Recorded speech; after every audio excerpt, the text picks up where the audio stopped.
welcome to another episode of my podcast. My name is Cheryl, and this is Cappuccino Crafts, my little channel on YouTube and my corner of the general interwebs where I like to talk about knitting and crochet and books and TV and movies and other life and general chatty things that I want to share with you. So thank you very, very much for choosing to watch this video and spend a little bit of your time with me. I really appreciate it. And please settle in.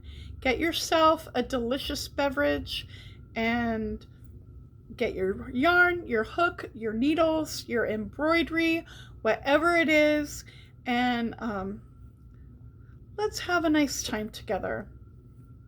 So, it's Monday, the 9th of November, and the United States general election is over, and a winner has been called and projected.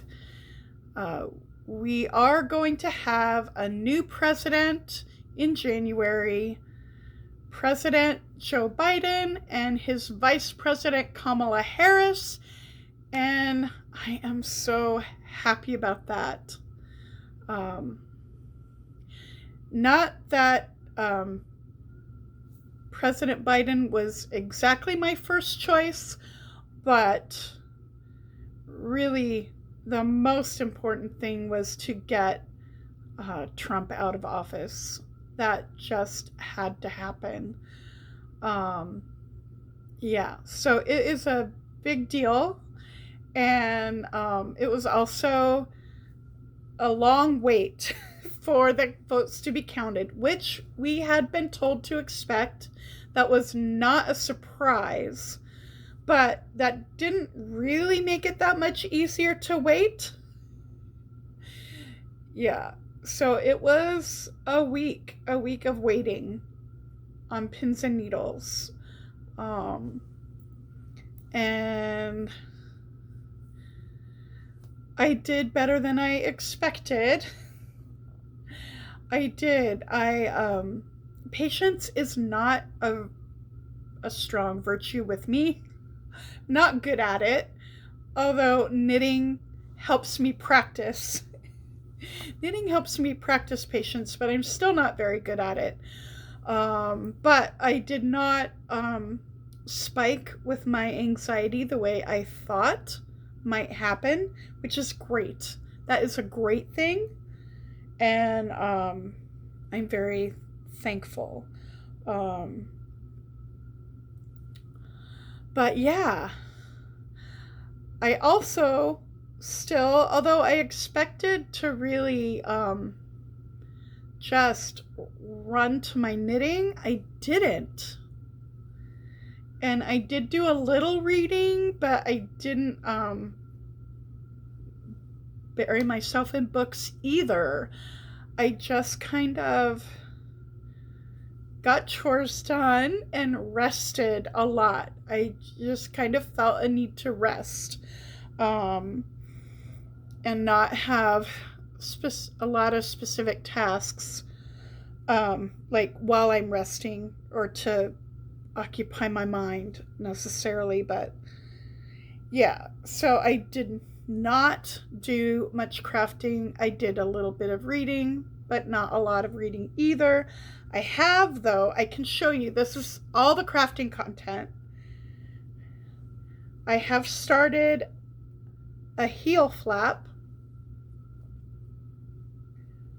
for this sock.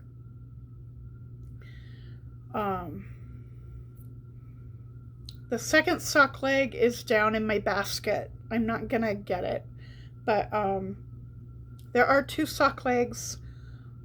I have started a heel flap on one. It's gonna be a mini flap because I decided on this pair to do a mini flap and a short row heel. I need to do a mini flap if I do a short row heel. Otherwise, a short row heel will not fit me.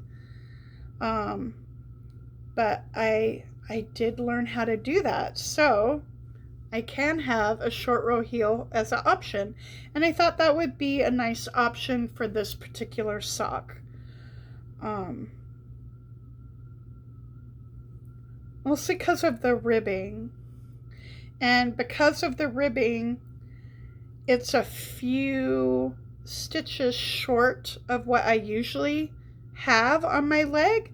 But because it's ribbing all the way around, it's also more stretchy. So I'm not afraid the leg isn't going to fit, but also I don't have as many stitches on the heel as I usually do when I'm doing a heel flap and gusset. And a mini flap with a short row heel is usually a little bit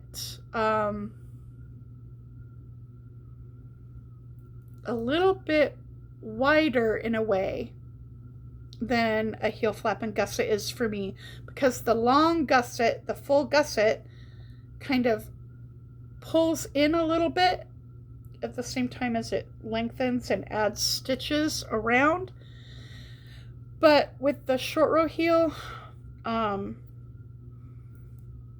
think it's going to work better for a smaller amount of stitches and still fit me the way I want it to. I think I'm going to make the mini gusset just a little bit longer to make up for... Anyway, I don't know. That's my theory. That's what I'm going to do. All of that droning. Sorry if that was boring. But, yeah. So, the beginning of a mini heel flap. I've done, I think 6. I've done 6 rows so far. I think this mini heel flap is going to have a total of 14. Yeah, so I'm approaching halfway. Yeah. So, there's the knitting. I did not finish Fast Color, that movie that I started on Halloween night.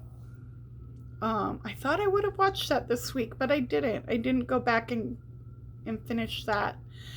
I've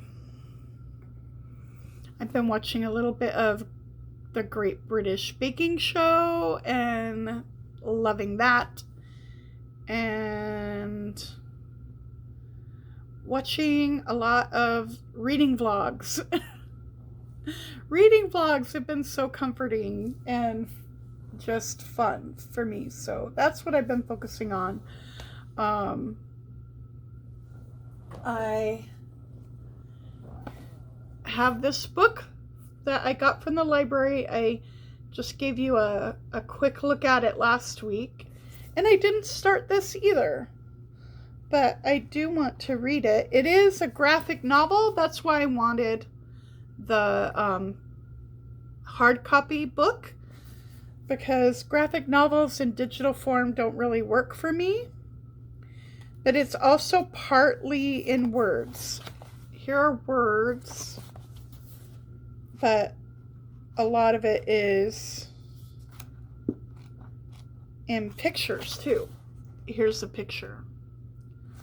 The words are from a diary. And the diary is in a different, from a different character in the past. Thornhill is an abandoned, it was an orphanage or a school of some kind.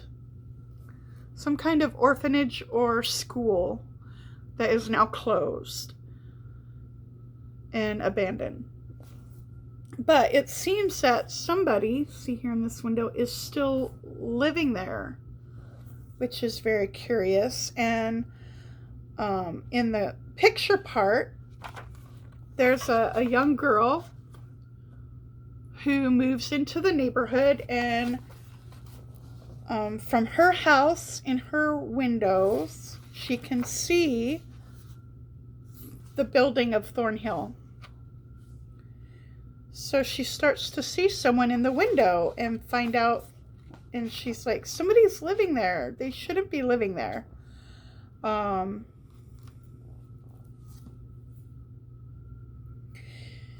then she finds a diary from a former student that was there, and she starts reading the diary. So that's the diary part. And then the picture part is in the present day with the girl who's trying to find out what happened and who's living there and why. So it looks pretty spooky and creepy and mysterious.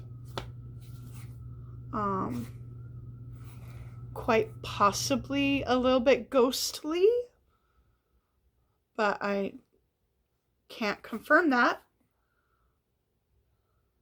But I am excited to start this, and hopefully in the next day or two I will. I did start a new book, a library digital ebook, The Priory of the Orange Tree. And I am like 10% of the way. So not that far in. It's a pretty thick book too. But I am enjoying it. It is pretty epic in its scope. There are multiple points of view, and the world is pretty complicated. And there are dragons and different countries and different cultures with different religions and a mythology about the dragons. And so it's getting really good. I just haven't made a lot of headway yet. But I'm liking it so far. I really am. So that is The Priory of the Orange Tree. And my tea today, I showed you in the beginning. This is Georgia Sunshine, which is a loose leaf tea from Tea Source. It is black tea with a little bit of fruit, I think dried apple, and some natural peach flavor. And I put a bit of milk and some vanilla syrup in it, and it is really delicious. And it's a tea that I really like, but I specifically chose to have it today in honor of the state of Georgia turning blue in the election, which did not expect that to happen, although it was competitive. We knew it was expected to be competitive, but that it actually voted majority blue by a small margin. There's going to be a recount. So the final tally after the recount is not known yet, but I'm hoping that lead for Biden holds in Georgia, because I have an online friend that lives in Georgia, and it meant so much to her that her state flipped blue. Because she lives in a pretty red county and feels kind of alone in that way, and it meant a whole lot to her. So this Georgia Sunshine is in honor of the great state of Georgia and my friend. And it's also just really delicious. Yeah. I also, after I record, I have a pumpkin scone to have with my tea. So I will enjoy a pumpkin scone and finish my tea after recording. That's my plan. And then get back to the heel later. Anyway, so what else? Oh. Sometime sometime in the middle of the week that ended with Halloween weekend. It was before Halloween, and on Instagram, the Get Your Yarn Wishes Granted started a little bit early. Get Your Yarn Wishes Granted is a hashtag on Instagram in November, like running up to American Thanksgiving and Christmas, where people, it's basically you make requests and you grant requests. If somebody's asking for something that you have and that you can give to them or want to give to them, then you send it to them, and you make a comment under their post, and then you can post your request, your wish, and then somebody who sees it and has what you asked for and is willing to give it, then they grant your wish. And it's really, really lovely community event. I did not participate last year. November 2019 was a terrible time for me and in our family. So I was not anywhere close to able to participate with that. I have participated for a couple of years before, and it's always really fun and just heartwarming. It's so heartwarming, and it feels so good when you can grant someone's wish and send something to them that you know is going to make them happy. It's the best feeling. And so I did participate this year, and I got one of my wishes already. Several people granted my wish. My wish that I wished for was just a card in the mail with either like a bag of tea or like a flat bookmark of some kind inside the envelope with the card, and that's what I asked for. And the first one came. I think 3 or 4 very kind people are sending me cards. And this was the first card that came. And isn't that cheerful? I love the colors. I like that. It's just fun. It says, "You are so amazing." And that's how I feel about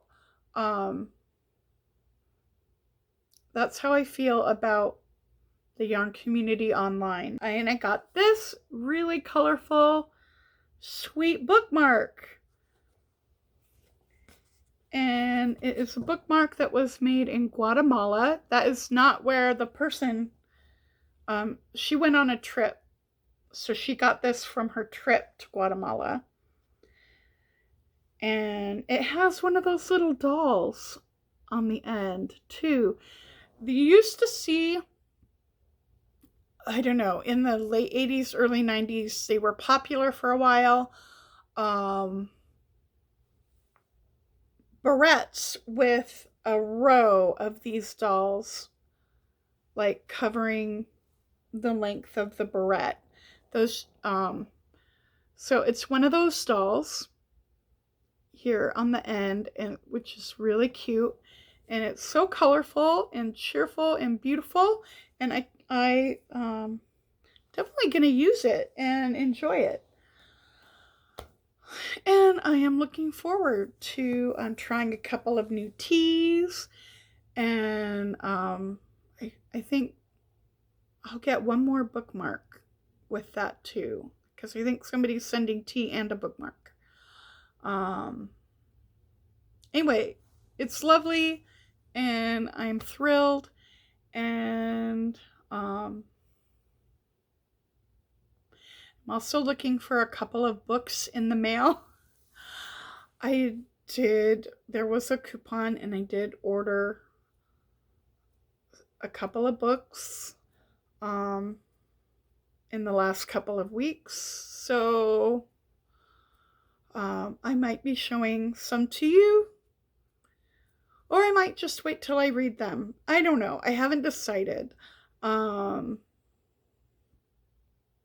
We'll see, but I am looking forward to some happy mail that is coming, and that's really fun. So I hope that you are doing well. I hope that wherever you are, that you and all your loved ones are safe and well, and I hope that all of your creative projects are going well, and that you have a good week ahead of you. Talk to you another time. Bye-bye.